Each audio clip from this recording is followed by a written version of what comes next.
What is going on, everybody? We're here. We're live. We're a couple minutes late. But nevertheless, we're here. You know what? We're on time. This shit starts when I say it starts. Okay?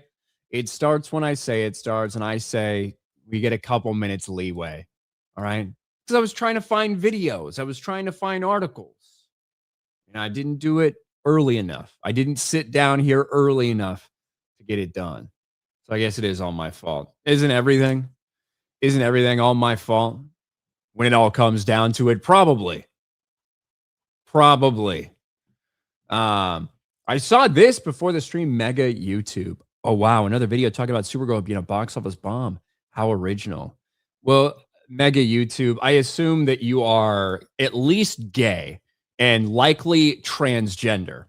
And sometimes you don't have to do something original for it to still be impactful. So if you are a transgender person, which I assume you are, either that or incredibly gay, why don't you do something that would also be fairly unoriginal and 41%? You know, just go ahead and take the 41% route. Not exactly original, and, you know, it can still be impactful. Now, no one in your family might care. They probably won't. They'll probably be fucking relieved that you're gone, to be honest with you. But even though it's not an original idea, I think it's the best one for you to pursue. I think it's the best possible thing that you could do. Genuinely. With every fiber of my being, I think that that's the right path. I think you need to take your life into your hands and do something with yourself, you know? Do something with yourself. But welcome to the stream, guys. We got a couple things to talk about today. Little Supergirl action. Millie Alcock had to open her fat mouth again. You know, women were a mistake. I think that might be the best. That might be the best thing we get from Millie Alcock and the whole Supergirl thing. The fact they're pushing this movie on everybody. I don't think it's going to help. We'll just say that. It's Pride Month, and Millie Alcock got asked a pride question about Supergirl and why she's a queer icon, and she couldn't help herself. Shrek 5 trailer. Look, that thing's getting annihilated, and I'm a little puzzled as to why. Just going to be real. But we're going to go over that. It's getting annihilated. And Hollywood. Look, Hollywood has been on a decline. From everything when it comes to the quality that they're putting out to the amount of things that are actually made there, because people are fleeing the state, people are fleeing the city, people are fleeing production in California in general, as more indie movies pop up, as more people are looking to do stuff outside the big studios, but also because it's a pain in the ass to get anything done in California. So for all these reasons, we're going to talk about Hollywood. Maybe a couple other things. Maybe a couple other things. The Shrek art animation looks off. Does it really? Like, does it look way off considering the last time we saw it was 20 years ago? Like, the animation for Puss in Boots looks a little bit different than it did when Puss in Boots was first introduced in fucking Shrek 2 or whatever that was 25 years ago. I don't remember a massive outcry over like the animation looking slightly different in Puss in Boots Last Wish than it did when we first saw Puss in Boots. I don't get it. I really don't. Like I barely notice any real change. It just looks like it's kind of newer. I don't know. I mean, the last Shrek movie was from like 2010. So I don't get it. False equivalence? I don't think so. It's actually almost exactly the same equivalence. It's about as equivalent as you could fucking talk about. Two things from the same fucking franchise that are coming out 20 years apart. One in which we heard basically nothing about that, and the other which that's the whole focus. It's actually pretty fucking equivalent. It's pretty fucking equivalent. Gary's live, of course. Didn't you already go live today? Didn't he already go live today? Did you get your early Spider-Man Amazon Prime tickets today? Um, no, I did not. What Spider-Man? The Buffy stream, of course. So Gary and Mahler. I'm sure nobody will be watching that, right? Perfect. Everyone, yes. Thank you, Little Orphan Funkhauser. Everyone's always throttling me. I can never find a good fucking time.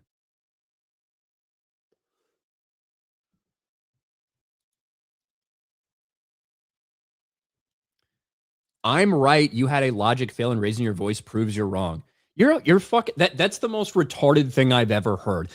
People who say if someone raises their voice, it's because they've lost argument. No, it's because I'm fucking pissed off. Have you watched me? Have you not watched me for fucking 7 years, piping cynic? And the amount of time I raise my voice, if I say something you agree with, you're like, yeah, right, probably go get him, go get him. But if I disagree with you, raising my voice means I'm wrong. Not just that I'm fucking passionate or something fucking irritated me or someone said something I thought was fucking stupid. That is a false equivalence. Oh, strange, piping cynic. Weird. Crazy. Wild. Wow. So it must mean every time I've ever raised my voice on this channel, that's what you thought.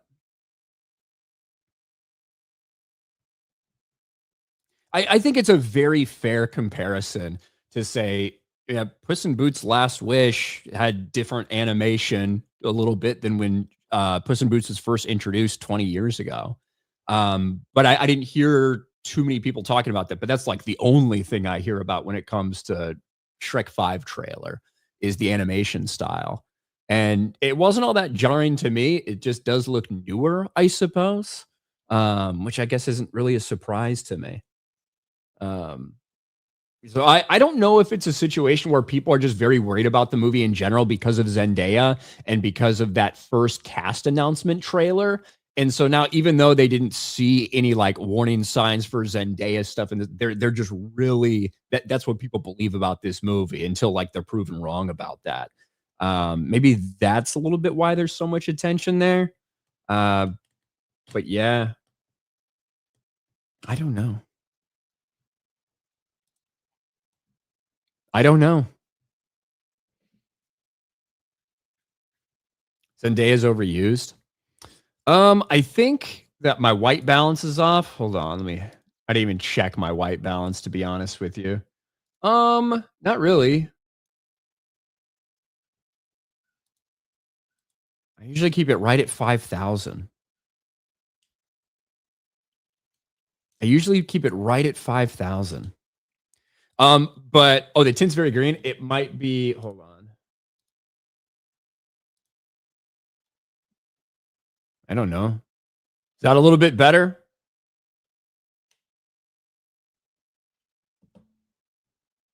Is that a little bit better? Less pale than usual. Meg, come on, less pale. I mean, I got a little dark in Japan. I'm not gonna lie. I got a little more color than I'm used to in Japan. I had to slather on the. I had to slather on the sunscreen while I was there. Luckily, the Japanese know what they're doing. They've got nice sunscreen. I actually bought some sunscreen like while the girls were going through all the skincare products, all Don Quixote, all of that stuff. I actually got sunscreen. That's the skincare technically product I got because unlike sunscreen here, like everything that I've ever used in America, that like you put it on, it's just kind of greasy or whatever. Like it's just kind of greasy or whatever. That is not the Japanese skincare or the Japanese sunscreen's awesome. It's awesome. I don't know why. Maybe they just use different shit. They use better shit. Who knows? Alex Aerocave for 2 had pizza and a protein drink. Sounds like you're stuffed now. I had Chinese food for dinner.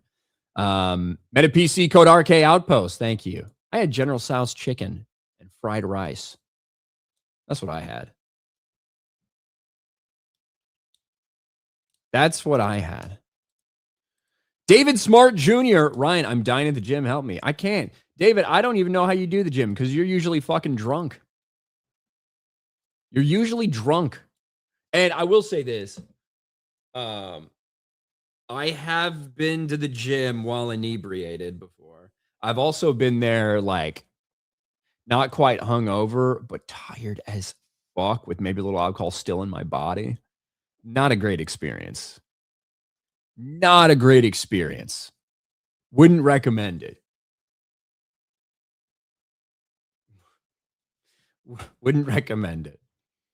Dark Star. Ryan, my Georgia Bulldogs are playing tonight in College World Series. Can I get a go dogs? Go dogs! Is that what you want? Is that what you want?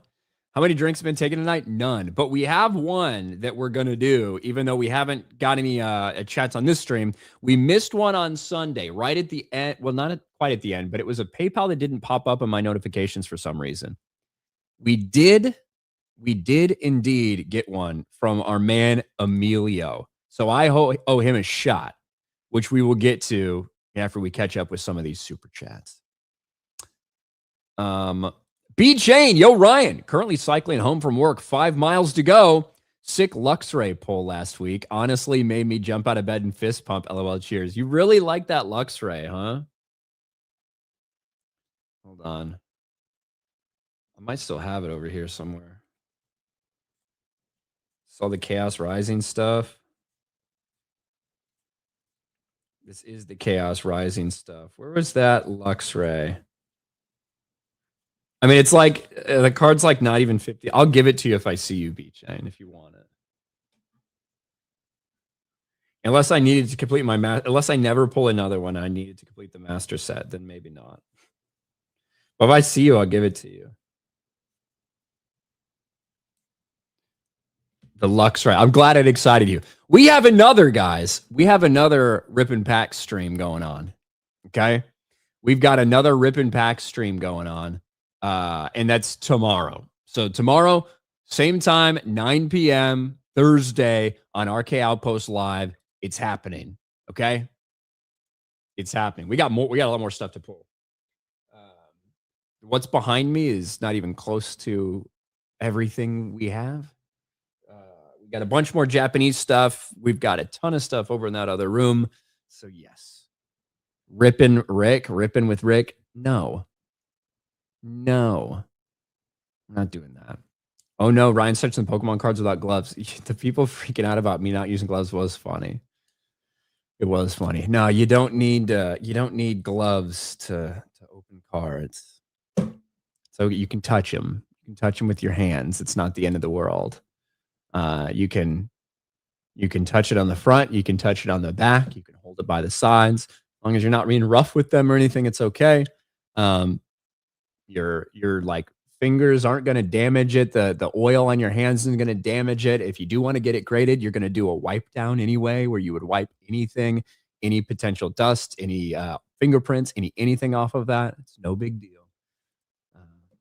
It's no big deal. But people see like one random whatnot streamer or something that opens packs with gloves like a freak, and they're like, "You need to do this." Clip that. Clip what? What did I say?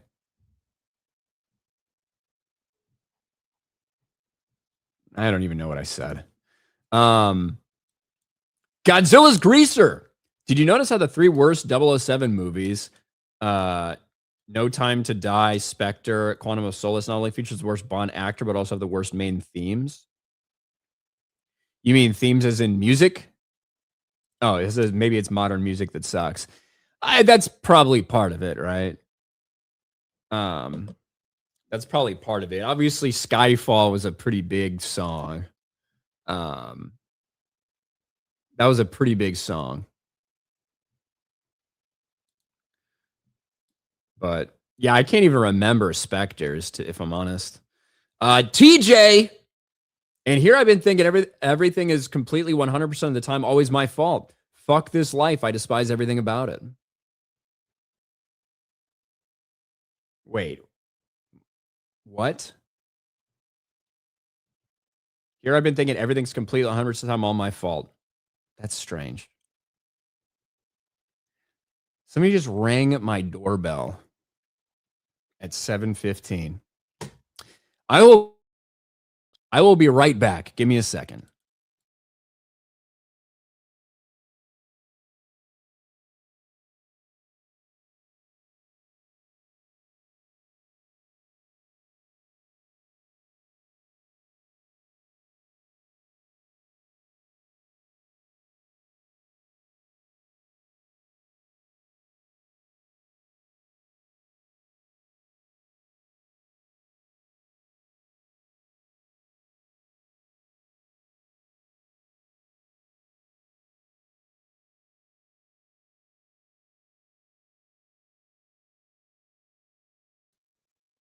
All right, we're back.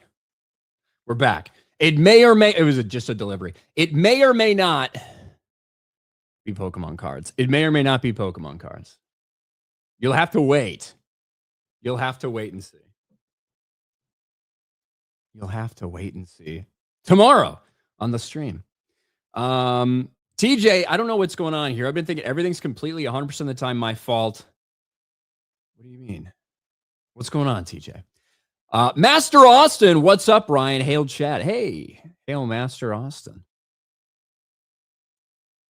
Hail Master Austin. Ned Steeler.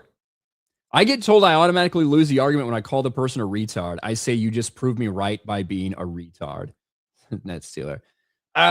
Look, there are some people that are like, well, if you ever insult someone, or if you use a voice that's above 30 decibels, well, then that means that you weren't being very nice, that you weren't being very polite, and you had to resort to something like that to intimidate people in order to think you won an argument. It's like, bro, you're just a pussy. Like to me, those people are just pussies. And there are people that are like that. There are people that aren't comfortable with that. There are people that if someone does raise their voice to them, then they do get uncomfortable. They do feel intimidated, or they think that you're doing that just to prove something. It just depends who you are. And it depends, I guess, your personality. Like I raise my voice all the time. And if anyone's been watching me for 7 years, I think that's like fairly obvious, isn't it? Cole Hauser for 2. What's up, my Riga? What's up, Cole Hauser? Shout out. Shout out to Cole Hauser. My man, it's been a while, Cole Hauser. We are almost done with this crown. And speaking of this crown, my man, Emilio.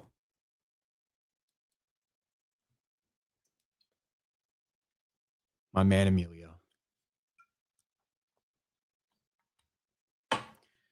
On Sunday's stream with $100 over on PayPal. Shout out, Emilio.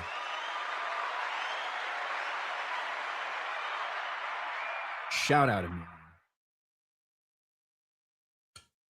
You have to do a shot whenever you're late. I mean, maybe if I was like 10 minutes late, sure. If I'm 2 minutes late, come on.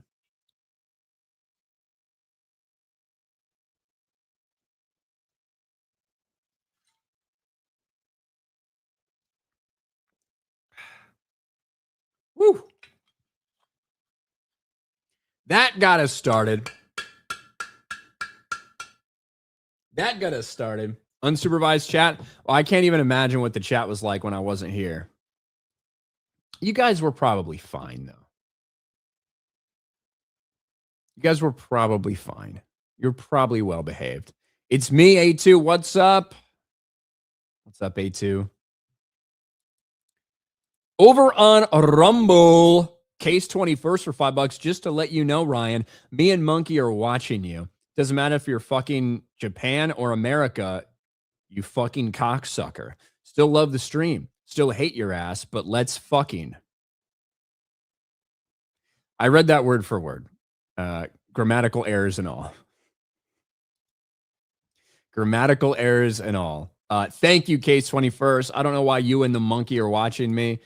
You're probably fucking jerking off or something, but thank you. Thank you.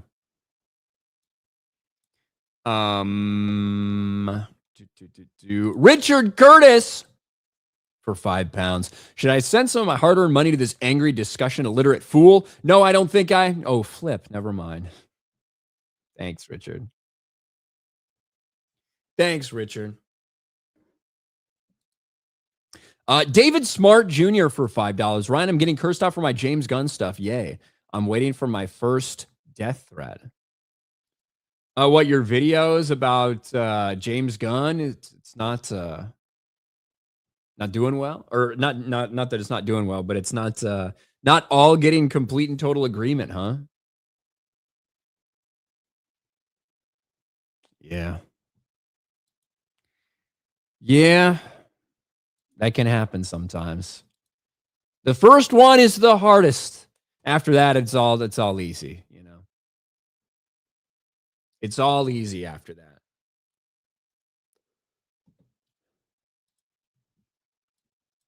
TJ drops a red bomb for $100. Well, $99.99, which is basically $100.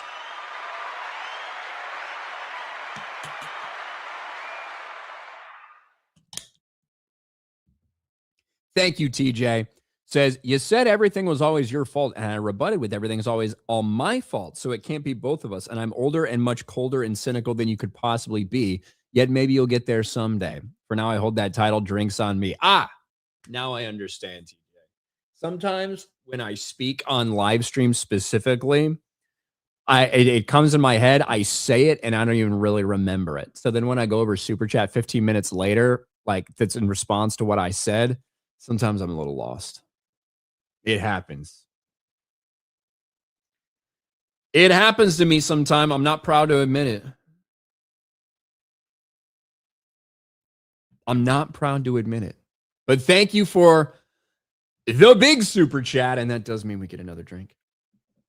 That is what that means.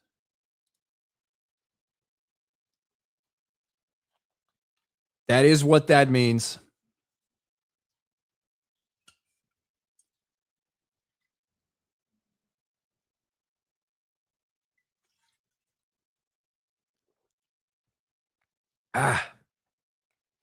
Whew.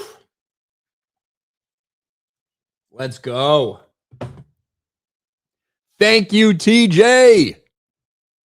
Hell yeah. Hell yeah. Oracle of Doom just booked our trip to Vegas. Can't wait to see all you. Hail RK Nation. Oracle of Doom. I have my hotel all set up. I was looking at flights all today, and I was like flipping around and figuring out which flight I'm going to go there, which flight I'm going to go back. I need to finalize that before I go to sleep, but I will be there too. I'll be there for a couple days, so should be fun.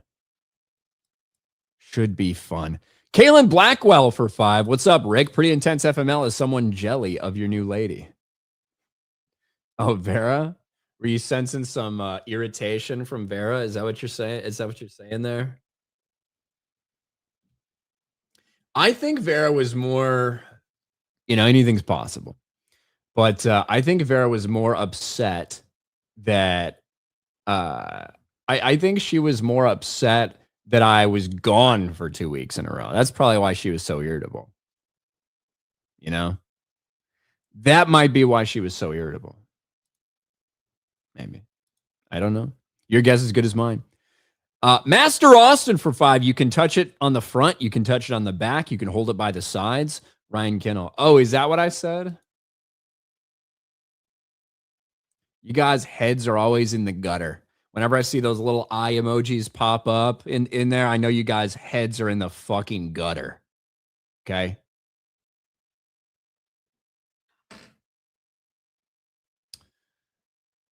Have you seen Vera's oldest stream? All she did was open card bags. Wait, for real? Is that true?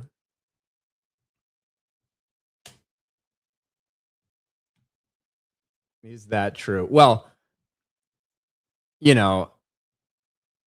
I'll have to like I guess what her whole argument was, and I like pushed her on it so much about the idea of having something that has a use, but you don't use it for that, you just display it or whatever, it being so weird. I mean, I feel like we look at a lot of things, even some things that could be put to better use, like fucking figures, right? I should probably take those out and mess around with them or play with them, or they have other uses, right? But we display them so we can look at it because we think it's cool, you know? We think it's cool. That's what the argument that we were having. I guess if she was opening those packs to use them, then it would fall right along with the logic that she was, saying there the whole time. You know, play with dolls now? Gary does it. Why not me? Are you riding shotgun in Jeremy's staying to Vegas? Fuck no. No, I'm good. I already have a trip coming up. We already have a trip coming up with Jeremy. Um, in the next couple weeks where I will be riding with him, but it's not nearly that long of a drive. It's a much easier drive, which is the only reason I considered it. But to Vegas, how, that is like, what is it to Las Vegas? Like a fucking 30-hour drive? Genuinely? Google Maps.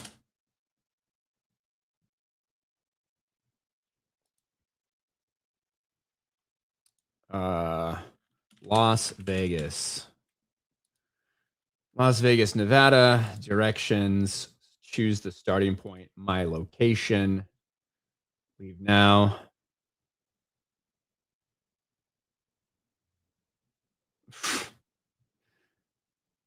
Bro. Wait, that's on a bus. Car. 34-hour drive.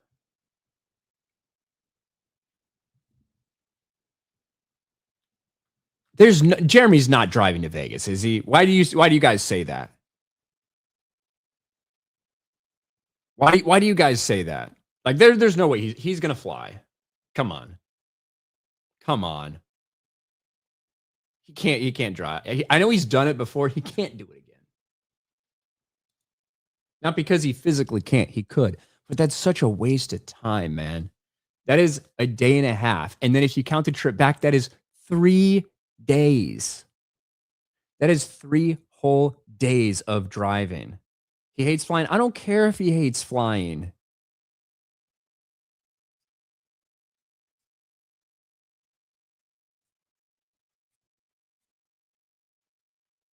He hates flying. He needs to get over it. Like, what you guys need to do is tell him, think of all the super chats that you won't be getting. Think of all the work that you won't, think of all the money that you'll be losing, Jeremy, by driving instead of flying. Because it's not like you're going to save all that time. You still have, it's going to be about a 5-hour flight from, wherever he leaves from, but say Orlando. It's about a 5-hour flight from Orlando to Vegas. It's about a 4.5, sometimes even 4 if you catch a really good tailwind back. So you're talking about 10 hours in the air, 2 hours to get there early for the flight before security and everything. So really like 14 hours compared to 3 days of travel. Fuck. Come on.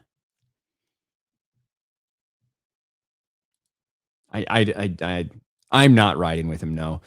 Richard Curtis. I need some Harry Potter butterbeer Maryland cookies. Should be biscuits. Anyway, try some on one of your gay streams.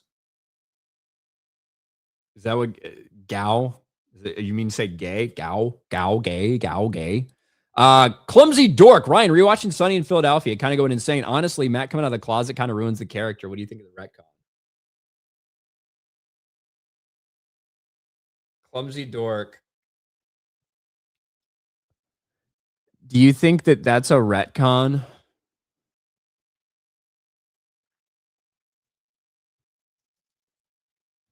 In the first season of Always Sunny in Philadelphia, Mac is literally trying to fuck a transgender person.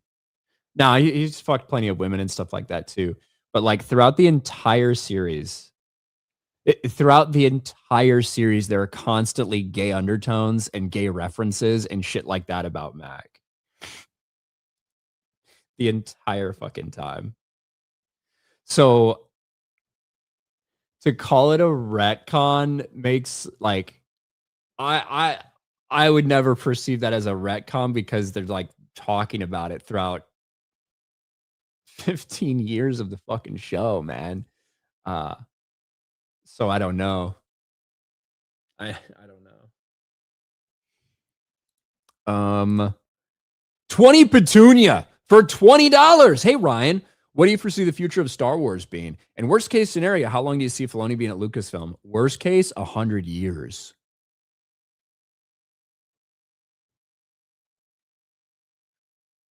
Worst case is 100 years that he's at Lucasfilm and he never dies. Where do you see the future of Star Wars? So realistically, what I see for the future of Star Wars is kind of just more of the same. They desperately try to create like because I think the Mandoverse is basically dead, but I think they'll try to do something still in this era with something else. They'll hope that Ahsoka will like be a big hit, but it won't. They're gonna try to stay in this era for some of the Filoni stuff because it's all he can do. He does not know how to make anything outside of self-referential bullshit. So this is the era that Filoni, anything he makes has to stay in. In other places, I think they'll explore expanding out a little more, like we're seeing with Starfighter. What the future should be is they go like 2,000 years in the future where we've never heard of anything before, and it's a complete and total fresh start in the galaxy. But they won't do that. Worst case scenario, Dave Filoni will be at Lucasfilm for 20 more years.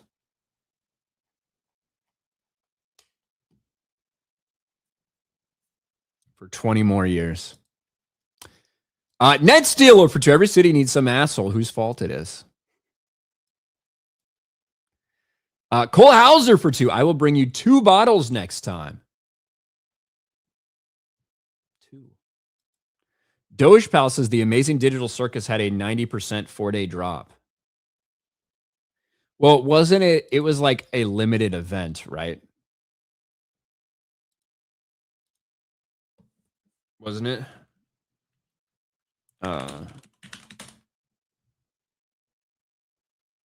And I don't know what you mean by 4-day drop, but let me check and see what you're talking about here.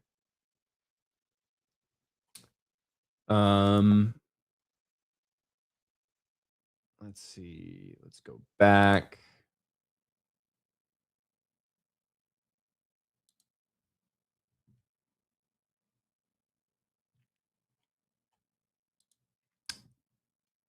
Amazing Digital Circus. Yeah, from weekend to weekend. So I thought that was like a kind of like almost like, you know, how like the Fathom event. So I thought it was like a very specific, fairly small event that mostly took place last weekend. That was my understanding of it. And it was only in 2,000 screens, and it was like in 1,000 plus screens this weekend. So I don't think that's some crazy, oh my gosh, it fell up. It's like a very unique type of thing. At least the way I view it. Bring back the hobo Ryan beard. That's never happening, bros. That's never happening.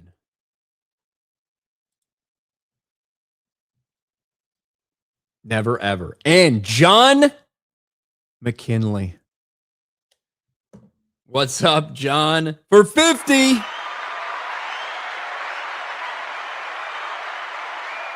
The coming home from foreign countries trauma is real. I spent a month in Ireland and Scotland years ago. My heart broke on the plane home. I feel your pain, man. Have a drink with me, Ryan. One miserable fuck to another. Cheers. It sucked getting on that plane. Look, I had a lot of problems and stuff like that. And obviously, I was trying to get home a little earlier than I ended up getting home. Getting on that plane and sitting there in the runway ready to take off fucking sucked. It sucked. It really did. So thank you, John. I'm glad you feel my sympathies. I want to go back and spend some quality time there. Some quality time.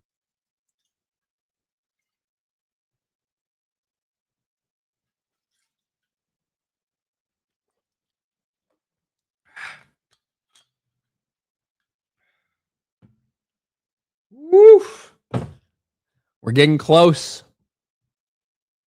We're getting very close to the end of that. We're getting very close. And then Case 21st for $2 on Rumble. Ryan, me and my monkey give you nothing but love all day, every day, Monday through Friday, except for fucking Wednesday. So we got your back, even if it's this fucking doggy style fucker.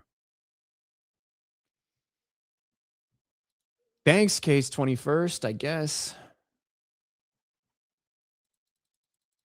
Thank you. I'm glad your monkey wants to fuck me from behind. I don't know. I don't know.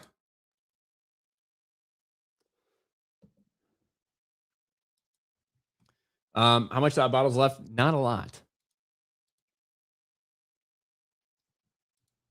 Not a lot. All right, let's I want to talk about Shrek stuff last because when I play the trailer, I know I might get a copyright claim, so I just want to be a little bit careful with that. See, I might have had a couple to drink, but I still have my wits about me, everybody. Is this Dan Vasquez? Dan in the chat? What's up, Dan? Are you talking about the guy with the monkey that wants to fuck me? That might be Dan. Is that what you're saying? Is that what you're saying? You need to play the trailer. I want to play at least a little bit of the trailer when I talk about the thing. And when I talk about the trailer getting backlash, I feel like you need to play a little bit of the trailer. I think that makes sense, right? I think that's relatively fair.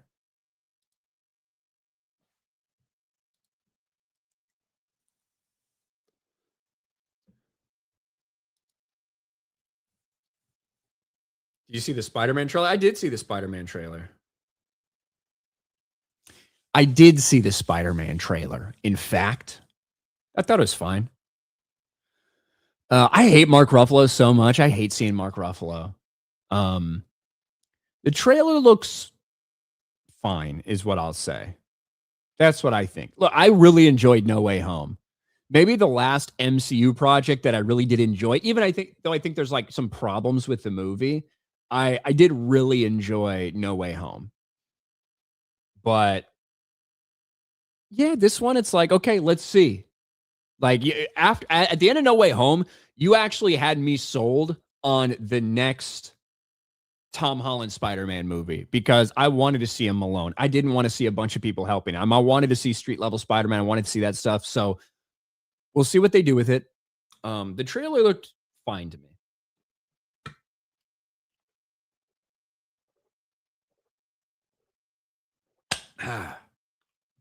But anyway,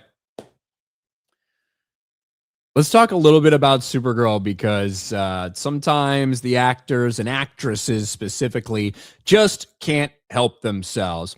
Over the last few weeks, it's been pretty clear that despite DC and James Gunn's best efforts, it doesn't look like a whole lot of people are actually interested in going out to the theater and spending their money on the next DCU movie, Supergirl. Now, I think a lot of people would argue, myself included, that it was probably foolish to make Supergirl the next DCU movie. It might especially be foolish after Superman came out to make a movie that seems so similar to that movie. Once again, crypto's in trouble. Once again, crypto has to be saved. They're even desperately using every scene they can of David Corenswet's Superman to promote this movie, which might have been more helpful if Superman wasn't kind of a meh box office result. It was not the smash box office runaway hit that so many people pretended like it was.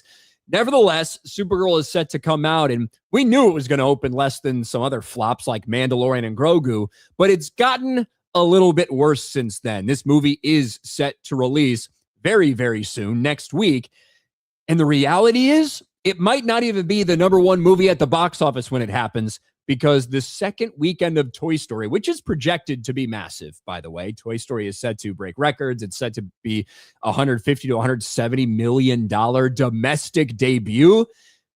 There's a decent chance that that movie makes more in its second weekend than Supergirl makes in its first. And when you look at these projections now, between 45 and 55 million, that's where it's hanging. And could it underperform? Could it overperform? Certainly. But right now, it looks like Supergirl might have a hard time breaking $300 million at the box office. And if it opens on the low end of these projections, that's embarrassing for one very specific reason. If it opens beneath 46 million, it means that it would be opening less than the Marvels, which barely made $200 million just a couple years ago. So it is not looking good for Supergirl in any way. And you know something that probably won't help? Millie Alcock speaking.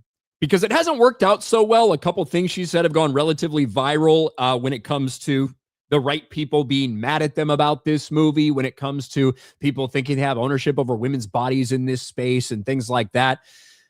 I don't know how well this is going to go over either. Now, of course, it's Pride Month, lest anyone forget. How can you forget with all these corporations changing their profile pictures and banners and putting out statements about standing with gay people? Yes, we stand behind the gay community. Yeah, I'm sure you do because you're trying to fuck them in the ass. But from everything DCU, Millie Alcock was asked about what it means to represent so many gay people who see Supergirl as queer.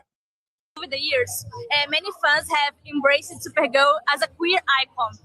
What do you think is about Kara that inspires that kind of connection? I think I played a few characters that might have a potential queer through line. I have many queer friends, so honestly, I'm kind of honored. I'm honored that that's happening. But I think because she doesn't live inside the binary of what we think a woman should be, that is what makes her so special and so exciting and so new. And yeah, I kind of thought that as well. I was like, she'd do what she'd want to do in that regard anyway. But yeah, thank you. Millie Alcock seems like she might be a little bit inebriated here. I think she was inebriated at an awards ceremony one time. So it could be she's a little inebriated here.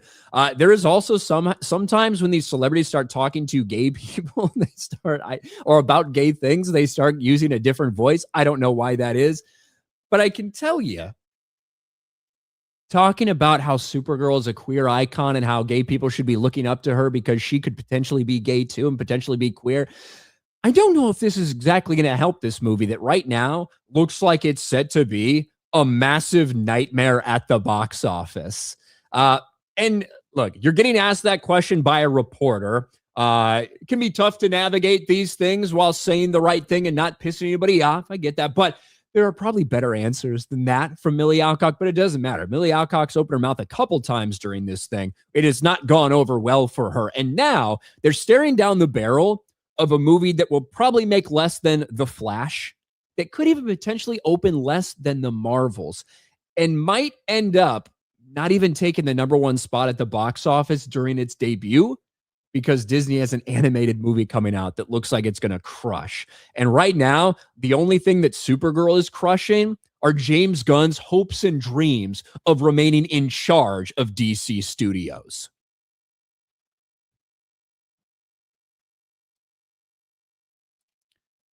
Pride Month, everyone.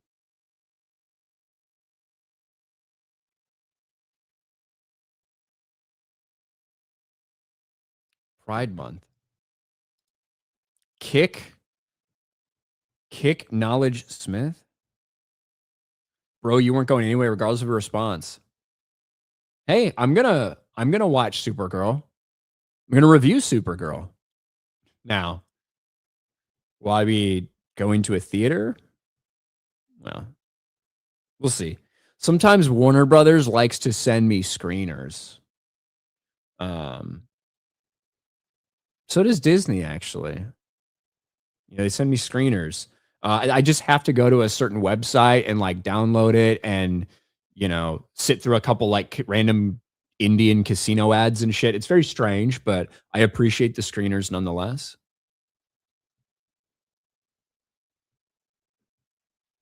I appreciate the screeners nonetheless. So I will be watching it.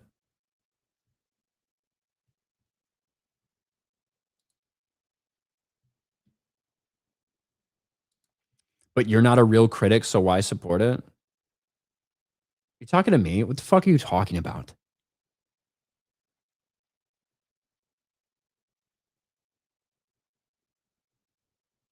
Like, actually, what the fuck are you talking about? Why support it?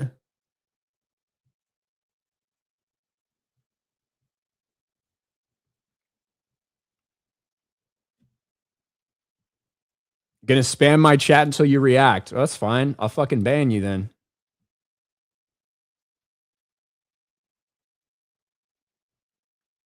Not ban. I'll put you in a timeout because I don't really know you. Where's your dumbass? Ellie, timeout for you. Spam.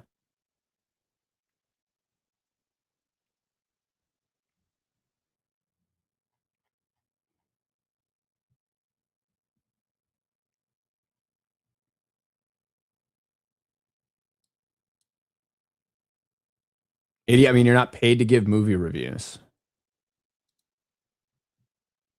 But what do you mean, why support it?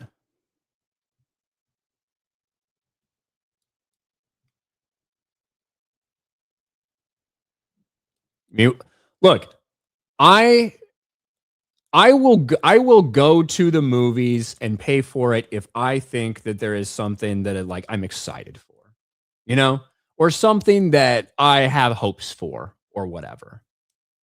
You know what I mean? Like that's what I will go and pay money for. For things that I'm pretty sure I'm going to hate, I won't.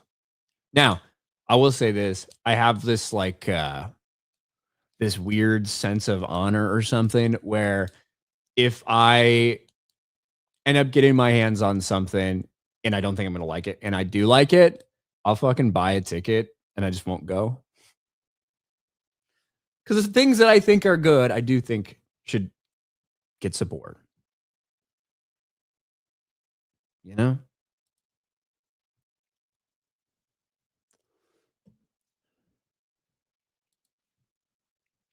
A pirate's, yes, a pirate's honor.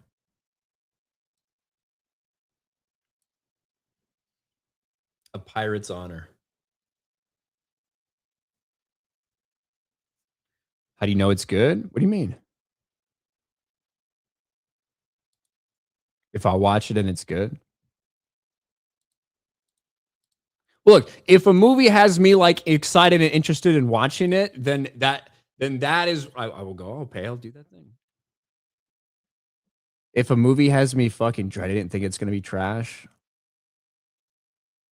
come on.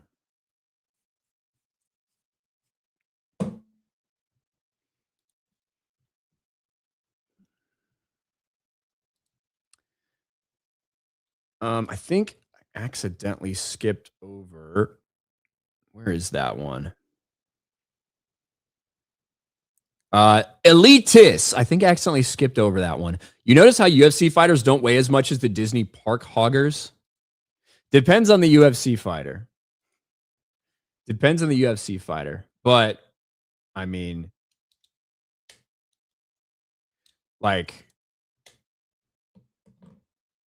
when you're talking about some of the smaller weight classes, you're talking about guys that sometimes they're a little bit short in stature. Sometimes they're just pretty lean. You know what I mean? And they can get down there, man. Now, again, your weight when you are fully cut and dehydrated is much different than your weight when you walk into the ring. But yeah, they get cut, dude. They cut hard. TJ, I took a road trip across the country and back 10 years ago. Wish I could afford to do that now. I need to get the fuck out of the shithole city of Philadelphia. Fuck my life. Hey, I liked the couple days I spent in Philly, but I didn't get into I didn't go to like nasty places. So, I took a road trip across the country and back. I've done that before in my life, and it was fun. I don't know if I need to do it again. I don't know if I need to do it again. But thank you, TJ. How is it? How is takeout in Japan compared to home? Expound, please. I didn't do a ton of takeout in Japan. But like it's more abnormal there to do that. In fact, there's a lot of places that will like specifically put on signs somewhere that like takeout is okay, because there's just a lot of places that you don't do it. But I also wasn't looking to do a lot of takeout, so that's just I didn't do a ton of that there. So I don't really have much to expound upon. I sat down to eat a lot in little places, little shops, some shops that could only hold like 6 people at a time, and you had to wait for a couple of people to finish before you could go in, like stuff like that. So I didn't do a ton of takeout. Anime Chains for 5. I think everyone's forgetting the upcoming Trapper Wolf movie that will bring Star Wars back to the billion-dollar box office.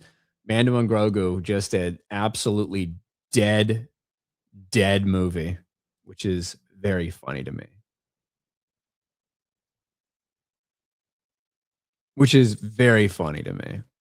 So tired of that little fuck. David Smart Jr. for 2. Supergirl's going to crash and burn. Yay, it is going to crash and burn. And we've got John McKinley for another $50. Let's go, John. I heard you want to visit Thailand sometime soon. I do. I've been seeing so many reels of Thailand, and there's parts about it that seem similar to my experience in Japan, but also like very wholly different in terms of like the people and probably the cleanliness in some places. Just depends. If you thought ramen in Japan was good, wait till you try pho. So good. That's the last for me tonight. One more drink and I'm done. Peace. You mean like one more drink and you're going to pass out? Is that what you mean? One more drink and you're going to pass out?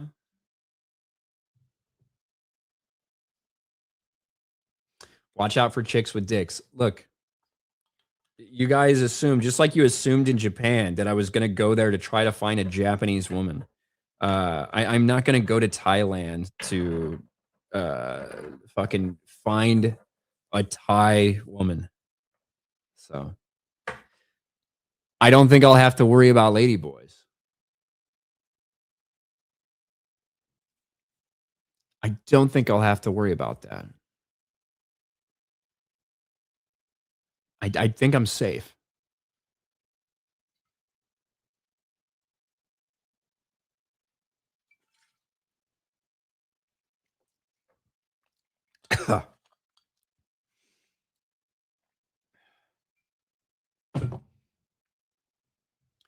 You're convinced that Ryan's asexual, says SCDB. Really? I convinced you, huh? I convinced you?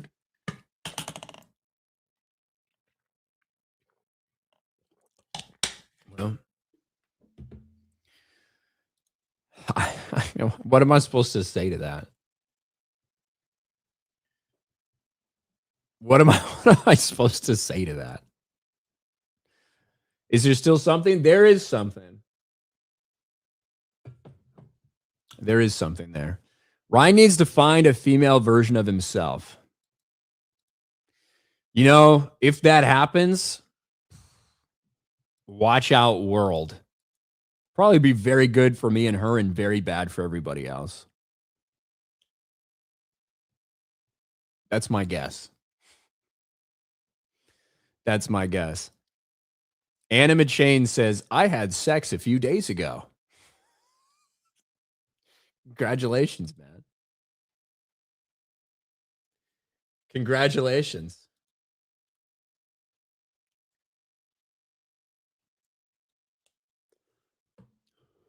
That's amazing.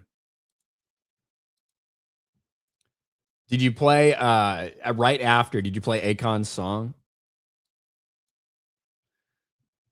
Where'd we leave off? Numbers and whiskey for 20. No Old Republic. Also, I like the future Star Wars era idea. I have one story set thousands of years after BBY. It's a Western in space. Starts off like Roadhouse, ends up like Unforgiven. Maybe I can tell you in Vegas. I will be in Vegas, Numbers and whiskey. Well, the reason I say no Old Republic is, look, they absolutely might try to mine the Old Republic at some point because they're out of ideas. It is my hope that they leave it alone and don't touch it because it's really fucking awesome and really fucking good. And as soon as these people touch that, it will be destroyed because no one at Lucasfilm has any idea what they're doing. No one at Lucasfilm deserves benefit of the doubt. No one at Lucasfilm should have any ability to touch stories that were made by people that are far better storytellers than them. Every single thing from the expanded universe that they have touched, they have transformed into a version that was lesser than the original version. Like, look no further than Thrawn, who gets turned into a fucking Scooby-Doo villain in Rebels, and then an absolute joke, cuck, retarded bitch in Ahsoka.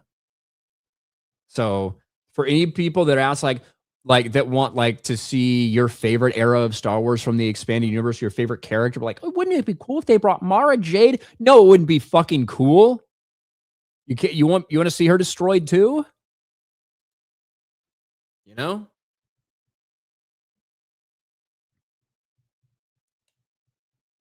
You know?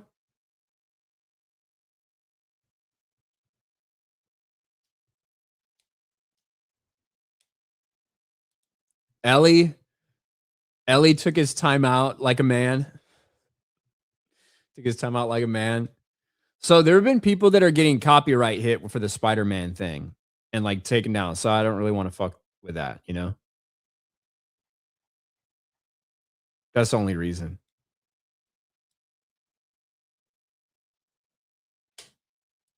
That's the only reason. Clumsy dork. To clarify, I prefer the fake Macho Man persona rather than the softer, less violent Mac. So one thing that they do with Mac over time is like drastically change the character, and he's kind of one of the only ones they do that with. Dennis, from the beginning of the show to the end, obviously they just increase the ridiculousness of his psychotic serial killer fucking vibe, right? Charlie gets dumber and dumber and dumber and dumber and dumber as they go on, but it's like on kind of this linear path that is like true to what the character was originally. With Mac, throughout the entire thing, they do a bunch of different shit with Mac all the time. From when Rob McElhenney actually gained fucking like 60 pounds of fat between seasons to do the fat arc, to then when he then lost it all to do like the fitness arc that no one cared about, like that no one in universe cared about. They've always done a bunch of different stuff with him throughout. So honestly, it just like, it didn't bother me too much, especially because of all of the fucking gay shit that he's done over the years. You know? So I don't know.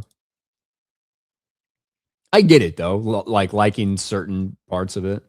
Fat Mac was ironically peak Mac. I liked Fat Mac. It was very funny. It was very funny.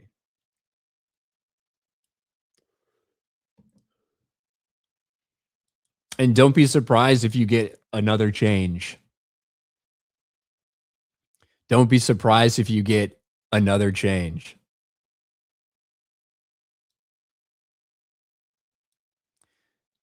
Doge Pal, in my opinion, TADC is just Tumblr slop, real disappointment. It doesn't look like it was made for me, so I don't know. I don't know. Snakes. Alcock, no. Gal Gadot's. Wonder Woman.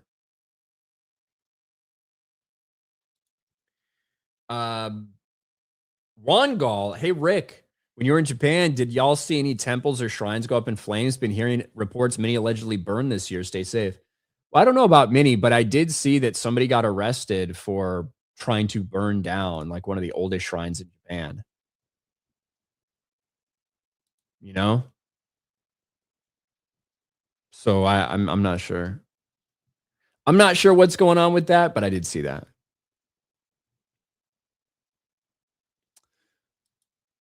B Chain for $2. Here's some money to make a movie review.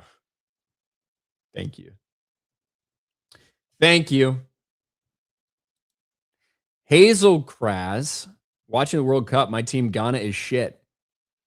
You're a Ghana fan? I didn't know you're African. $500,000 for bail because I'm African. I haven't watched any World Cup. Not at all. Not 1 second. I've seen a couple highlights, or whatever, on Twitter or social media, but I have not watched 1 single second of World Cup. I intend to keep it that way, but I don't know. Maybe if the U.S. goes on a crazy run, I'll tune in, but I don't care. I don't like watching soccer. David Smart Jr. for $5. Ryan, I'm extremely worried about Spider-Man film because so much being stuffed into this film. What's the deal with the black eyes? Oh, the black eyes. I mean, that's like his, like he has like his actual spider powers emerging. And I'm not familiar with the run that it's inspired by, to be honest, if it is inspired by any specific run. I was never the biggest Spider-Man comics guy in general. I was much more of a DC Comics guy, but like all of it, including like the organic webbing, all of that stuff, he's going through like changes. He's going through mutations and stuff. So that's probably what you're seeing. And my guess is he has to learn how to control that. And the black eyes is just like part of it. That's my guess. That's what it felt like to me.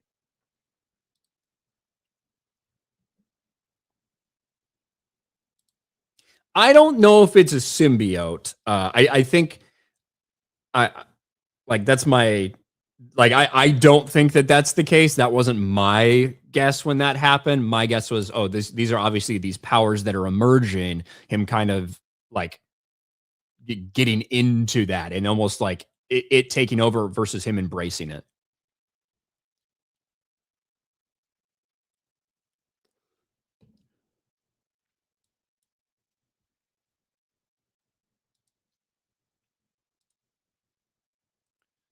Xander says, bro, imagine being an entertainment streamer when the biggest trailer comes out, you don't react to it. Yeah, I know we'll probably watch it tomorrow on Geeks and Gamers Daily, but right after it's come out, I heard some people were getting hit for it, and I just don't feel the need. Bro, I don't know. I watched it. It's all right. I'll talk about whatever the fuck I want, Xan. Y'all call me fucking grifters and shit like that all the time. Y'all call me fucking grifters and shit like that all the time. And then when I'm like, yeah, it might be the biggest movie trailer that comes out, but I don't need to watch it right now. Magic, yeah, I heard some people were getting copyright struck. Well, even maybe if it's not struck, at least probably they're probably not getting copyright struck, but I heard they were doing copyright takedowns. So, yeah.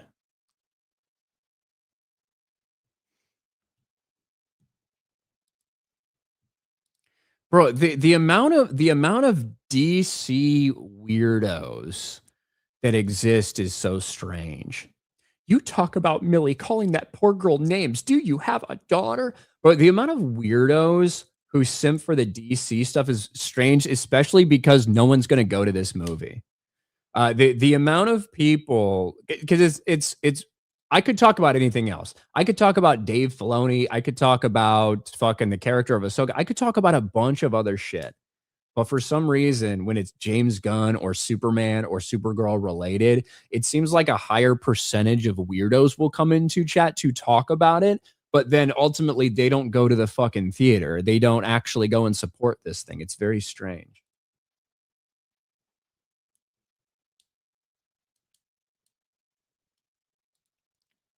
My D-Rock, spreading hate is your legacy. I fucking hope it is, my D-Rock. Spreading truth. That'll be the legacy. Spreading hate. What's your legacy gonna be, my D-Rock?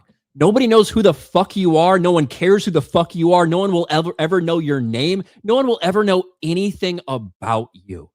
But I'm going to have people like you raging about me for decades and decades and decades, trying to call me racist, trying to call me sexist, trying to say this, trying to say that, while you fucking sit there on the sidelines with 200 followers on Twitter and desperately try to fucking shill for a franchise that is dead on arrival. And no one will ever know your name or remember you when you fucking die. So if you think that my legacy will be spreading hate, I don't think that that'll be true, but if it is, at least I'll have a fucking legacy. At least some people will know who the fuck I am. No one knows who the fuck you are.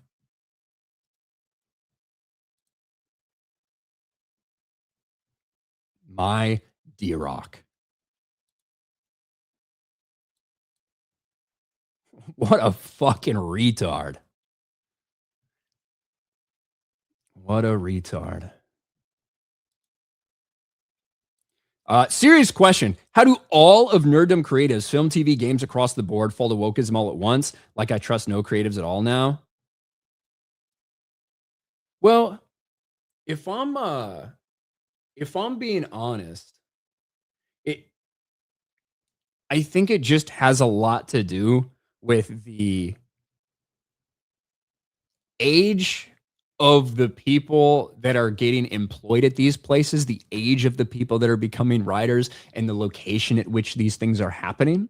And you tend to get pretty far left, pretty progressive people.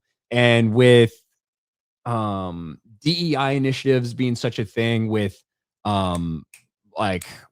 with HR becoming more and more powerful within these companies because people are afraid of cancel culture and people are afraid of getting alleged of this or that or whatever. I just think it's all the reason it's happening across the board. One, are there people actively in power that want these things to be pushed? Yes. But two, I just think the people that are getting employed and the people that are getting these jobs, they're of the age and they're of the gender because they desperately want to hire more women, that these are the things that happen and get pushed across everywhere. And I think today's younger generation is different than 40 years ago's younger generation. Like if a 30-year-old got employed 40 years ago in the writer's room of a fucking TV show, I think that the attitude's a little bit different now than a 30-year-old woman, a 27-year-old woman getting employed. I think their life experiences are completely different. I think the wisdom level is completely different in terms of actual like life experience and what it means. I think that that plays a role in some of this stuff beyond just the overall, oh, there's a huge conspiracy to insert woke in everything. I think some of it is just because of the people that are getting these jobs. Genuinely.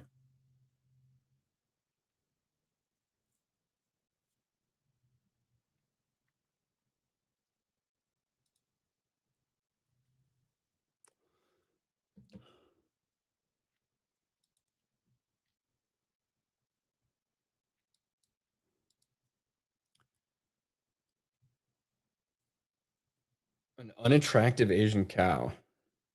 You about the She-Hulk person? Talk about the She-Hulk person. Right. When you factor that in with everything that's being taught in colleges, with everything that people are being indoctrinated when they go to these schools, these universities, and they come out of it with these ideas, and then these are all the same age of the people that are replacing old writers' rooms, everything. It all combines to what we have today.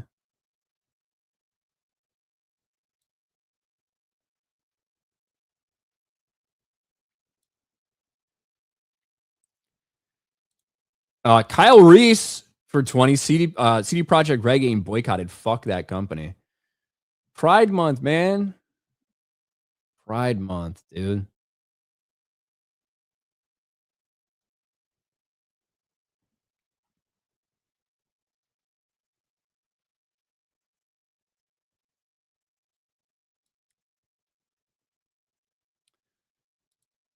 Ryan Charlton for 5. DCU weirdo tax.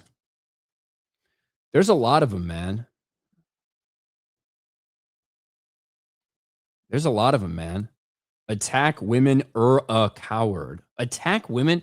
Look, I respect women so much, my dear Rock. I know you don't understand this. Look, you look at me and you look at you. I wonder which one of us statistically has a better chance of actually physically harming a woman. I don't know. The chat can guess. The chat can guess. I don't think it would be me. You might not think it would be you. I think that per capita, we can have that argument if you want. But in terms of attacking a woman, look, I respect women so much that I believe they are worthy of criticism, right? They're not babies. A lot of them are retarded, let's be honest. A lot of them are very fucking stupid. A lot of women are very dumb. But there's a lot of dumb men out there too. So I treat women the same exact way I would treat men.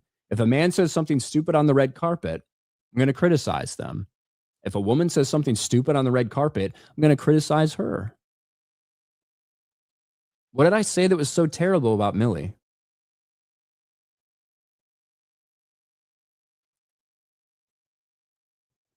Like genuinely, what did I say that was so terrible about Millie other than this is probably a really stupid thing for her to say?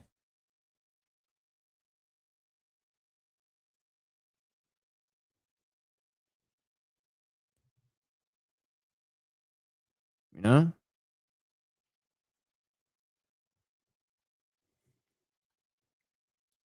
Millie got a career. What does that have to do with anything I said? And my response to that would be not for long. It would basically be like if you had a child, you were asking about children stuff. If you had a child, that would be like saying, hey, at least they have a father. And my reaction would say, well, not for long, you know, just statistically speaking. Son of Sanguinus the Ninth. People think Ryan's legacy will be spreading hate, but it'll really be getting his order wrong at Taco Bell. Yeah, I know, right? I know, right? That probably will be what it is, if I'm being honest. Talking about Millie's looks. So I'm not even like joking here. This is an actual serious response. I haven't said anything about the way that Millie Alcock looks. There's a lot of people who are like attacking her looks who are doing that, and they can do whatever they want. I haven't said anything about that. I haven't said anything like that, which does just tell me that you are not worthy of responding to because you're almost too dumb to actually fucking make fun of at this point. Like, I thought I was just making fun of like a stupid black DCU fan, but now I realize that I'm actually speaking to a retarded person, and it's just not as fun making fun of an actual retard. Like, if I saw someone with Down syndrome, I wouldn't actually make fun of them, you know, because that's not okay. Not, like, I wouldn't do that. You don't call retarded people retards. You call your friends retards when they're acting retarded.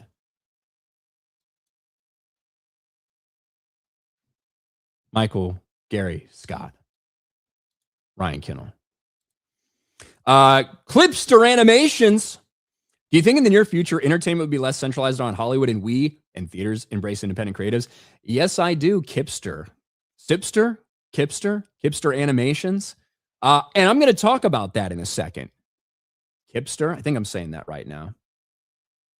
I'm going to talk about that in a second. Ryan Charlton, you ever dance with the devil in the pale moonlight?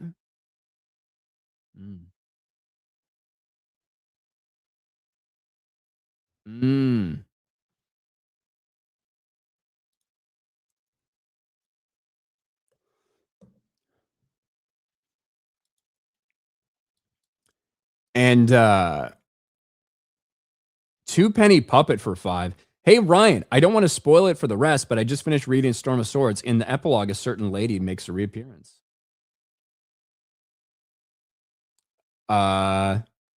Yes.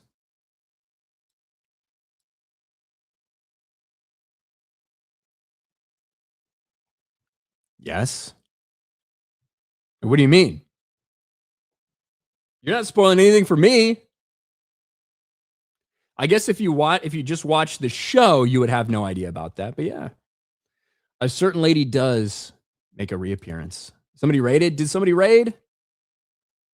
Did we get a raid? I didn't see. Did Did we get one? I have to pull up the actual YouTube feed. Hold My DualShock and their viewers, what's up? Shout out for the Hold My DualShock raid.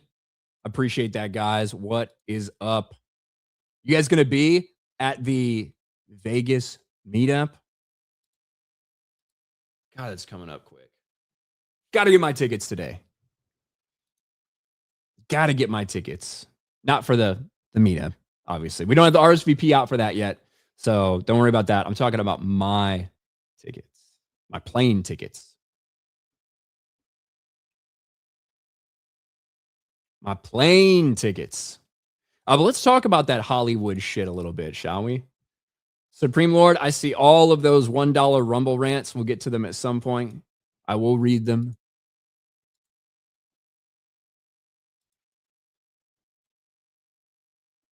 I will read them. I will indeed. All right. Where was it? I got to find my freaking window. Not that one, not that one, not that one. Ah, this one. This is the one that I'm looking for.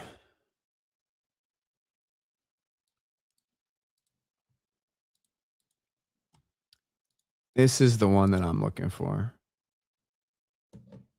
Get some water. We've had a couple drinks. We need some freaking water up in here.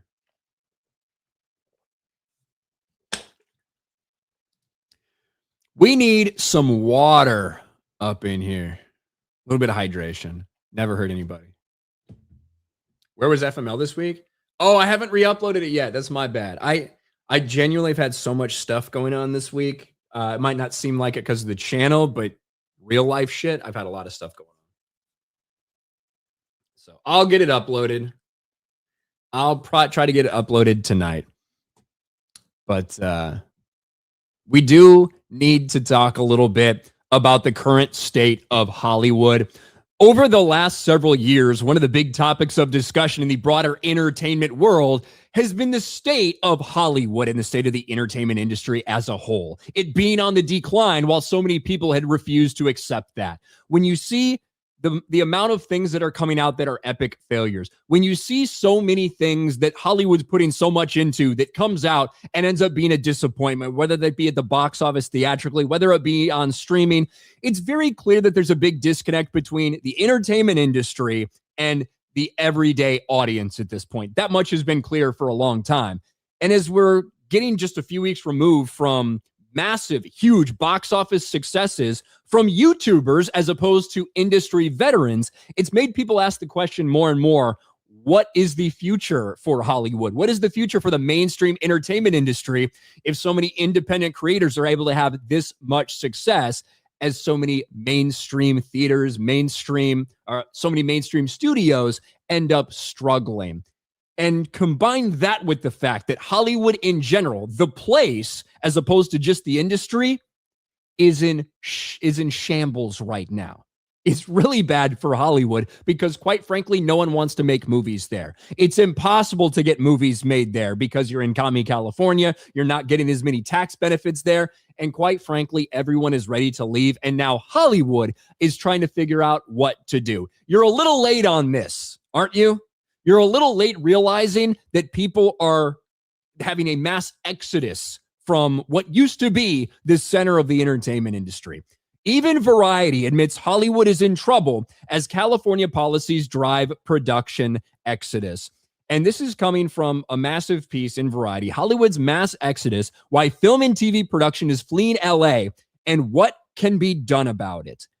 And we've seen this over the course of the last several years, as so many countries are offering benefits to go and film there. As some other states in America are doing the same, more and more people are deciding to leave LA, leave Hollywood, and go get stuff made elsewhere, quite frankly, because it's more financially beneficial, and it's just not as big of a pain in the fucking ass as it is in Hollywood. And I know it is Pride Month, but that was no pun intended. For years, critics of California's business climate have warned that Hollywood was slowly pricing itself out of existence with production exodus. Rising costs, increasing regulations, aggressive competition from other states and foreign countries, and a shrinking production pipeline have all contributed to a growing sense that the entertainment industry is no longer as firmly rooted in LA as it once was. Variety sounds the alarm. Projects set in California are now being filmed in Canada, the UK, Australia, Romania, Portugal, South Africa, and Georgia. Television revivals and major feature films that historically would have shot in SoCal are now routinely produced thousands of miles away. According to Variety, America has lost 73,000 production jobs since 2022, with roughly 2/3 of those losses occurring in LA. Now, there's part of this that is there's not as many projects being made, right? There is part of that, especially when COVID happened, like right before and right after COVID, you had the streaming boom when every company decided to start their own streaming service and they all ordered a bunch of fucking stuff that they shouldn't have ordered. That ended up being a waste of money that lost people billions and billions and billions of dollars on streaming. There was a huge uptick in the amount of projects that were being made, and it was an artificial uptick. So there's some of it that is things kind of normalizing and coming back to reality. But we got back to reality and have now gone past that point. And there are fewer and fewer television shows that are actually being produced, fewer and fewer movies that are coming out, as these companies are desperately trying to tighten their belts, tighten their wallets, because they put out so much shit. Variety highlights complaints from producers, executives, industry insiders who point to California's high costs, complicated permitting regulations, labor expenses, and regulatory hurdles as major obstacles. One of the most revealing examples involves Fox's upcoming Baywatch reboot. Despite receiving $21 million in state incentives, so basically tax breaks for doing there in the state, producers still encounter difficulties involving beach access, vehicle restrictions, parking concerns, and permitting issues. The bottom line, just like any business in California, the state makes it as difficult for you as they can because this is what massive regulatory issues do to people. Right? And people are fed up with it. And a lot of people feel, this is one of the more interesting things that I found in this article. Hollywood is at risk of becoming Detroit, advocates warn, unless the U.S. responds to the 81 countries embracing filmmaking as an economic tool. Quote, this is from the IATSE Vice President Mike Miller. I watched the demise of steel and rubber and automotive manufacturing as I grew up. This is identical in many ways. We're having an undeclared trade war that our government is standing by and watching happen. Well, let's be kind of honest about that as well. California is standing there and watching it go by. We have had things at the federal level. I mean, Trump even talked about a potential tariff for things that are made overseas. There are ideas out there about ways to incentivize people to stay here in the United States and specifically to stay in Hollywood. But a lot of you people didn't want to hear anything about that, specifically because of the source and where it was coming from. You called it ludicrous and ridiculous, blah, blah, blah. Well, there are some people that are trying to save you, even if you want to do nothing to save yourselves. When you combine this, the struggles that they're having in Hollywood in general, and the fact that they continue to put out dog shit, it's a bad combo. And typically when there's lessons to be learned from something, Hollywood learns the wrong lesson. So when YouTubers make movies that people are engaged with and fans come out and support, what is Hollywood's response to that? Well, it's all about where the idea came from. Look at this shit. Oh, come on. Don't give me this crap. Don't give me this crap. Backrooms sends Hollywood running to Reddit for new ideas. Yes, that is what they have decided is the best idea to do. They have decided that instead of taking a hint from these people who are in touch with their audience and knows what their audience wants when it comes to YouTube people that are making movies, instead, let's go to Reddit to get ideas for our fucking movies. Reddit, you might as well go to fucking Tumblr, motherfuckers. Hollywood will always learn the wrong lesson, which is why they are slowly killing themselves. Where they're making movies certainly hasn't helped this. And I think over time, it's just going to become more and more decentralized, where there are going to be companies that are fleeing entirely. Right now, we're just seeing kind of smaller things. I think at some point in time, you're going to see major production companies that move their entire business, their entire headquarters to more business-friendly states. Because right now, doing business in California for anyone is a headache. And it is now becoming a massive problem as so many jobs are being lost and so many people are fleeing the Hollywood industry for a multitude of reasons. It seems like Hollywood is finally ready to understand that they should have been in panic mode a long, long time ago. 4chan movies. Ooh. 4chan movies. Now that's an idea.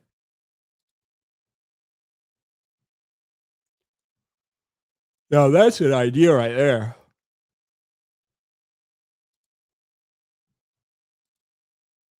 We need more water.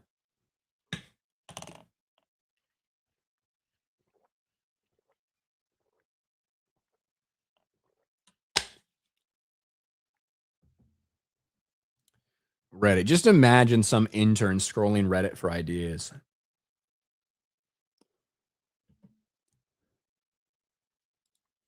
Do you think a Trump tariff would do anything? I'm going to be honest. I think I said it when it happened. Look, I don't know if there's any forward movement on that at all in any way. I think it would incentivize more people to stay here. However, I don't think it would help California because I think they would just make stuff in Ohio or Georgia or wherever, where it's easier to make a movie. And I think what makes a lot more sense is these states actually do it themselves instead of being a federally fucking mandated thing. If these states could do that, it's like, hey, we'd love to have you come and support our local economy. We'd love to employ local workers here. Let's make it financially beneficial for you guys to do that and financially beneficial for our citizens for those like financial windfalls that come with hosting a production like this. And then states like Georgia offer a 20, 25%, credit in whatever way. I think that makes a lot more sense. And continuing to do that and continue to make it more competitive, make it easier to stay at home than it is to go in a different fucking country, as opposed to just, well, if you go to a country, we're going to charge you double or whatever. Because I don't think that's going to solve the financial problems. So I don't know. I just don't think that it would be super realistic at the level in which those tariffs we're talking about being imposed. I also think there's some difficulties to say, what if you just like, what if you want to film something historical in some way and you want to go on location to do it? Does that mean that anytime you want to get the right location that just so happens to be in fucking Scotland or in Greece or something, that because you're making a movie on that topic, you're going to be forced to pay a massive tariff? I don't really think that makes sense either. So there's a lot of questions I had about that entire idea that I just didn't think were very realistic.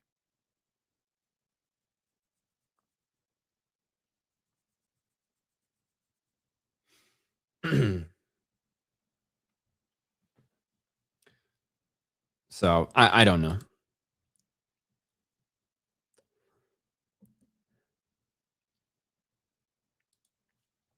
Like going to Greece to film your movies with no Greek actors, sure. Ken has everything. Look, there's a lot of shit that gets filmed in Toronto and Vancouver that's like supposed to be in America, and that's been happening for years and years and years.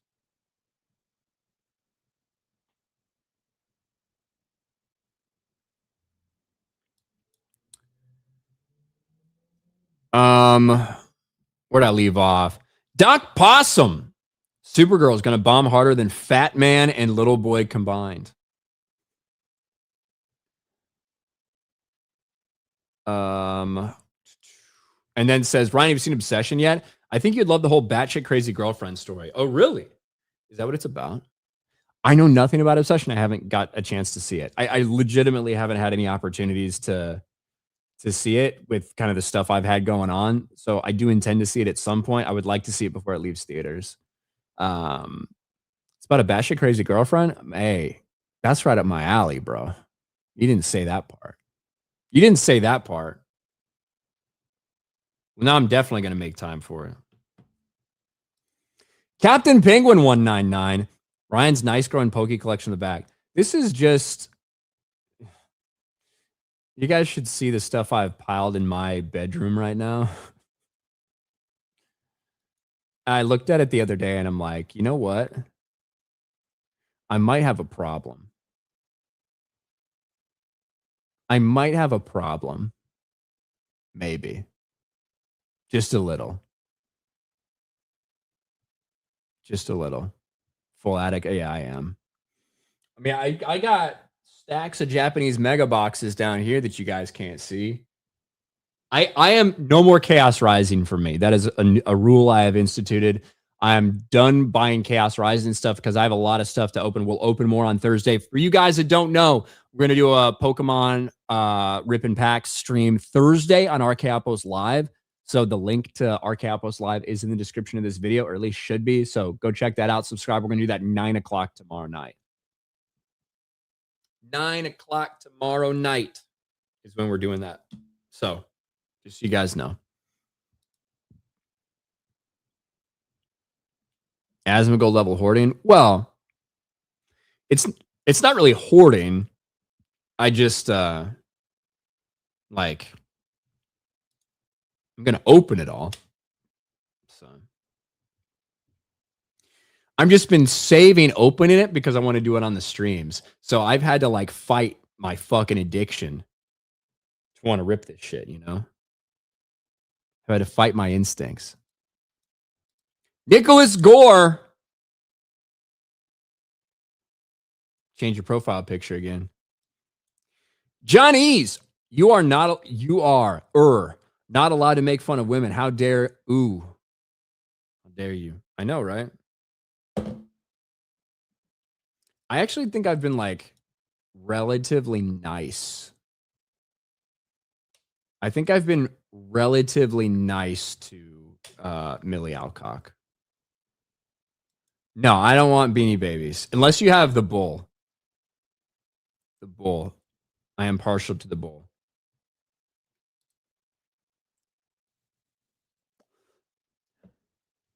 The little red one. Because I was a Bulls fan. Bull Beanie Baby. Yeah. Snort. This motherfucker. Or was it Tabasco?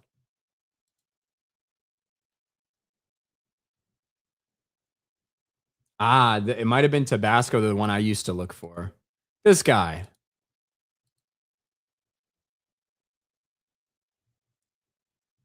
This was the dude I liked. This is the Beanie Baby that I had.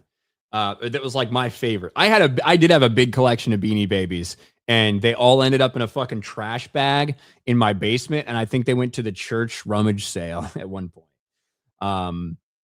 But yeah, because I was a Chicago Bulls fan growing up, and I still am today, obviously. But yeah, so that's why I like Snort. He was my favorite. I even had the. You guys remember the little protective sleeve? The little protective sleeve that went over the tag to keep it in good condition? I had that shit on mine as well.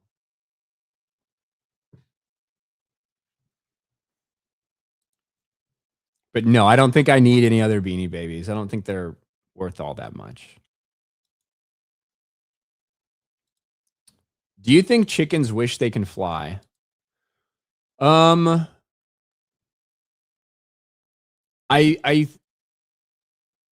I think the only time a chicken would wish, because it probably has no idea, right? It doesn't even know what it's missing. Unless it sees a bird of similar size that flies. You know what I mean? Like if across from it was like a big ass hawk, right? Even though hawks probably don't have the same like mass as a chicken or whatever. But if it saw like a big ass hawk or a vulture or something just kind of fucking stalking around outside their chicken coop, and it was like, what the fuck's that? That looks kind of like me. That looks kind of like all my friends or whatever. And then it just fucking takes off and starts soaring in the air. That's when they might be like, yo, what the fuck? Like that's kind of what I think. That's my guess.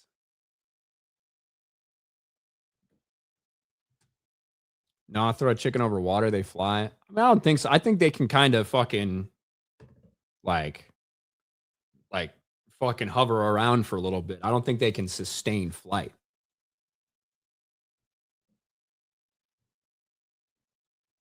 I don't think they can like sustain flight.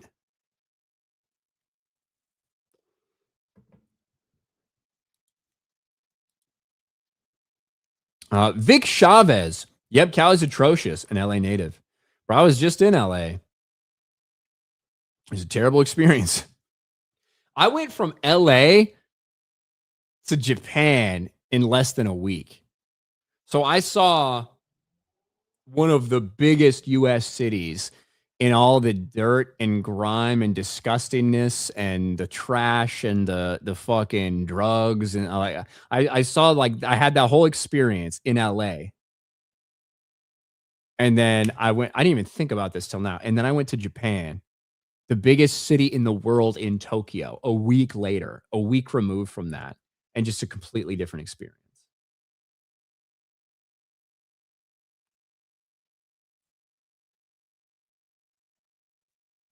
Yeah, no wonder Japan seems so nice. Exactly. Fuck, man. San Diego? I mean, I spent 4 years in San Diego, so I'm pretty familiar with it.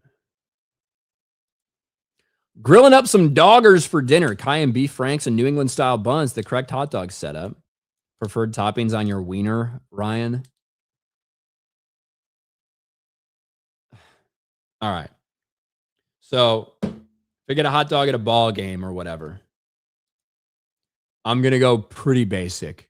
I'm going to go ketchup, mustard, and then sometimes relish. If I make one, if I grill a hot dog up and I got like all the time in the world, I typically, this might seem a little sacrilege to some people, but I will do yes, ketchup. Ketchup is fucking good. Ketchup is delicious. Ketchup is fucking awesome. Now, I think if you're just doing ketchup on a hot dog, that's kind of fucked up. Ketchup and mustard, perfect combination, guys. Ketchup and mustard is the perfect combination on a hot dog. Now, if I'm at home, I'm growing up a hot dog, and I've got anything I want at my disposal. Now, I love myself some Chicago dogs. I'll do Chicago dogs if they're available somewhere. I'll do dogs with little kraut on them and stuff like that. I'll do stuff with peppers on it. I'll experiment out there. I like a lot of different styles of hot dogs. Now, at home, I'll take mayo and I'll spread it on one side of the bun. I'll take a piece of American cheese, fold it in half and rip it in half, and put the cheese on the other side of the bun, put the hot dog in, and then ketchup, mustard, relish. That's what I'll do. Like the hot dog that I will make if I grill it. That's what I will do at my house. So, yeah. Kind of diabolical. I don't even know. I'm going to be honest. Nobody ever told me, hey, you should do this. I was just like, look, I like mayo, ketchup, and mustard on burgers. Why can't I put mayo on my hot dog bun? I'll try it sometime. And I did it. Mayo, yeah.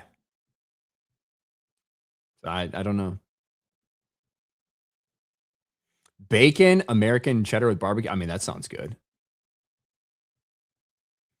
Do you put ketchup on your eggs too? No, I do hot sauce on my eggs. Now, I will say that in a bind, I'm not opposed to putting ketchup on my eggs. I've done it before, but I prefer hot sauce on my eggs. Hot sauce is basically like just really spicy ketchup, right? In a way. Salsa and eggs is very good. Why is everybody so judgmental about ketchup? Like, ketchup is good, right? Why is everybody like so mad about that? Pepper plant hot sauce is the best. I don't know what pepper plant hot sauce is. Like ketchup is good. We all like tomato-based things, right? Pizza sauce, marinara sauce, fucking ketchup, right? Ketchup on hot dogs. Look, I'll say it again. I think if you just put ketchup on your hot dog and that's it, that's kind of like that's viewed as like a childish thing, right? If you only put ketchup on it. I still think it's good. It's kind of like getting chicken nuggets could be viewed as childish. Chicken nuggets are good. I don't know.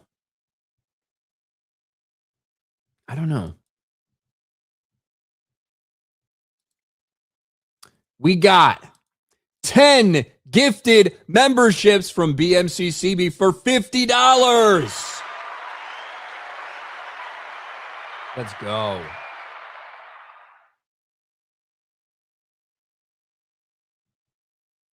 Let's go.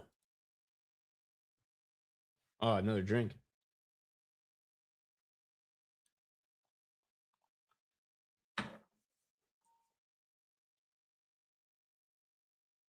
Here's to you, Chief.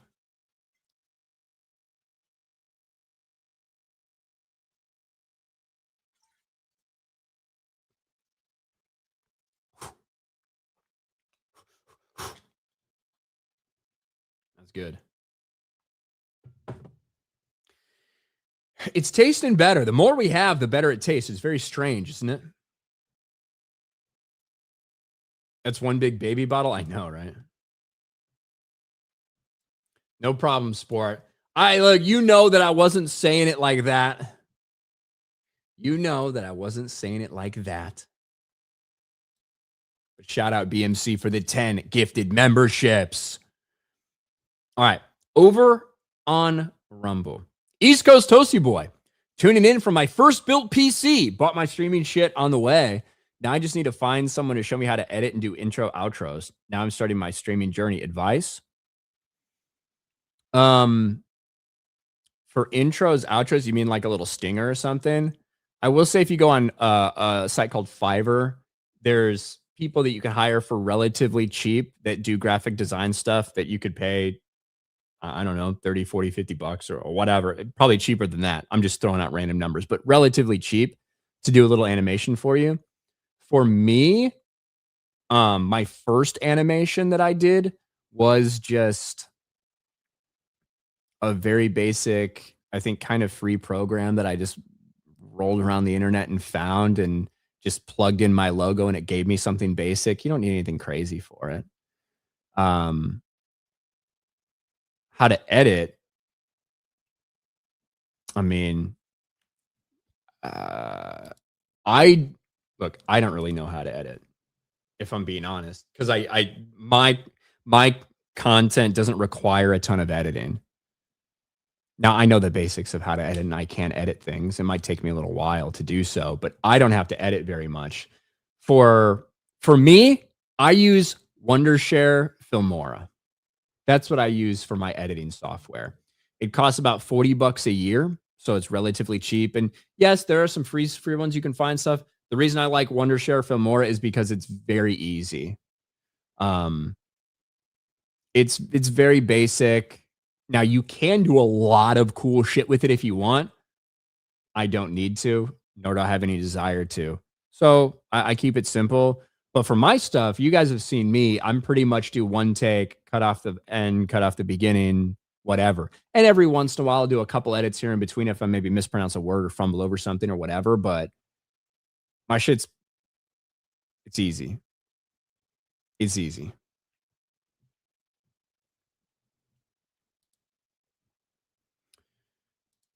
But good luck, East Coast Toasty Boy. Just get started and just try. Like, I don't really have a ton of great advice in terms of streaming other than this. Just be consistent. Don't overcommit yourself to a bunch of stuff. I don't know what you do for a living. I don't know how much spare time you have. So I would start with something that seems reasonable to achieve. I wouldn't say I'm going to stream 7 days a week in the morning and at night. I would say, hey, let's do one stream a week and let's keep it at the same time and let's do that. And if you have room in your schedule to do more, then add another one or maybe a video or two or whatever and just kind of ramp it up. But keep your schedule consistent. People know when to find you, shit like that.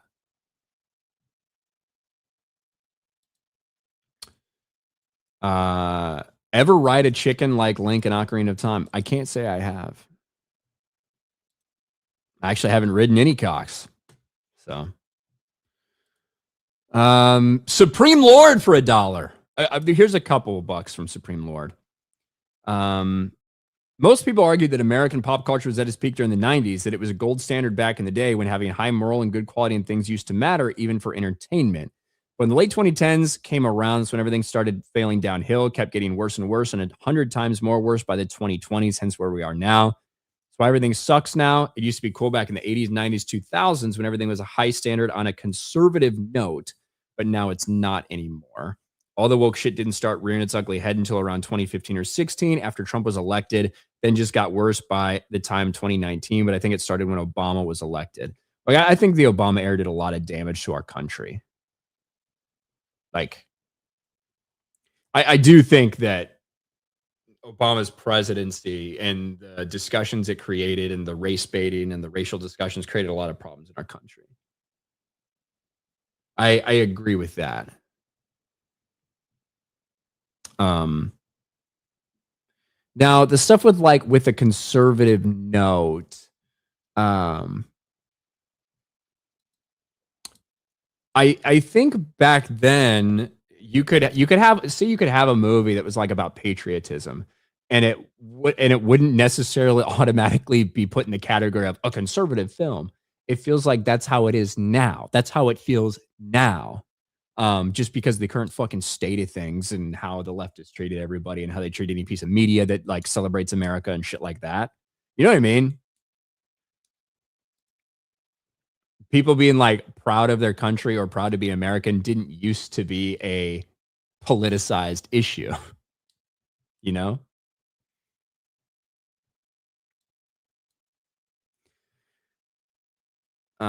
Jesus with a gifted membership. Shout out Jesus Davila. The Tubelonius. What's up, man? Pretty sure he'll be in Vegas. I have a weird skill. I can make a hot dog good with any toppings. I've designed over 200 dogs at the place I used to work at. 200. Here's what I will say. That hot dogs are kind of like just potatoes in general. This is my feeling about potatoes. It is almost impossible. It is almost impossible to fuck up potatoes. You can do anything with them. You can cook them any way. It's almost impossible to fuck them up. Kind of feel the same way with hot dogs. You can kind of put anything on there and roll with it. But that's good. Jose Taco says, did you see the post about Tom Holland having a fake X account to troll Spider-Man fans? I did, but that is a fake post about Tom Holland having a fake account. That is from Wong Updates, which is a parody account.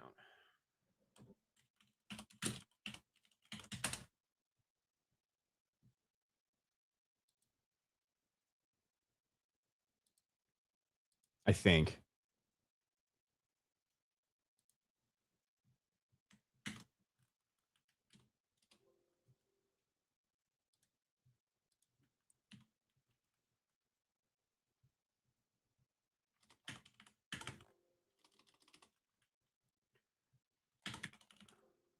Yeah.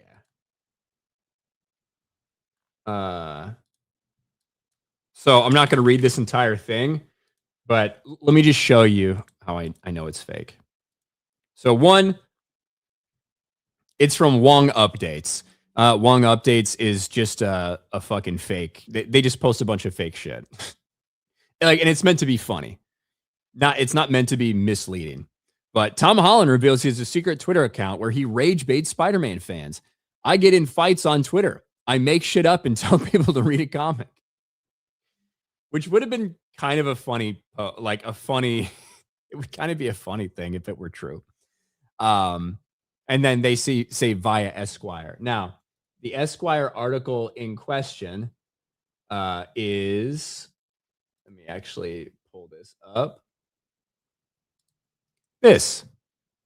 Tom Holland talks Spider-Man Brand New Day, his wedding and choice for superhero successor. So it's like, oh shit. Like you click on that, it's about him talking about Spider-Man. However, the quote is, I get in fights on Twitter. So let me do a quick search function here. And we're going to search for Twitter. And I don't think you can see that. Let me share the whole screen so you can actually see my search window so that I can prove it. Right there. So right now I'm searching for Twitter and there's no mention of Twitter. We have fights, no mention of fights. So the quote isn't in there. It's fake. It is funny though. It is funny.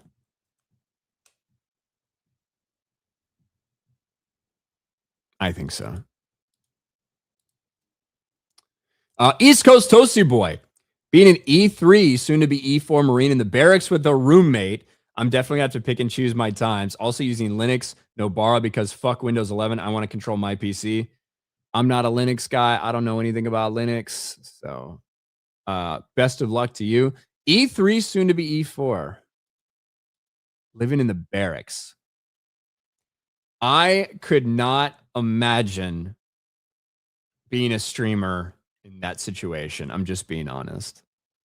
I had a tough time imagining that situation. I was lucky that the only time that I really had to do that, just because where I was rank wise, was just at school.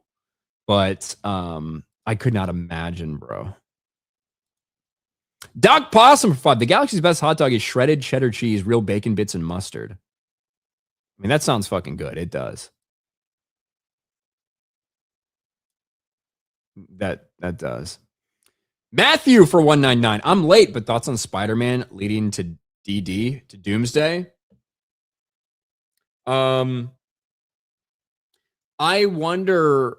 So one of the things I talked about when we found out, when Doomsday got delayed and Spider-Man got moved up and all these things happened, that's one of the things I asked, because originally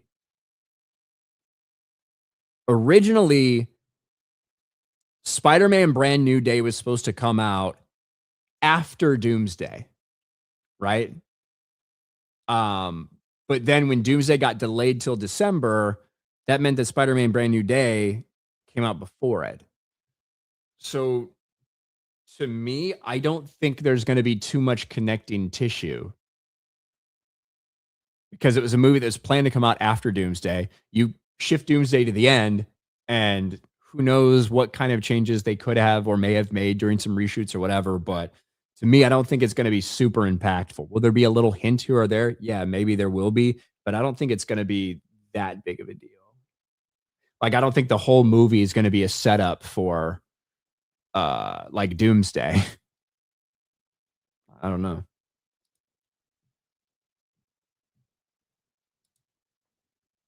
Jason Nelson for 2. Who does the nice thumbnail graphics for G&G Daily?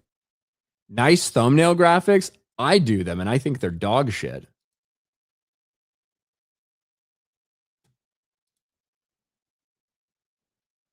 I make every thumbnail.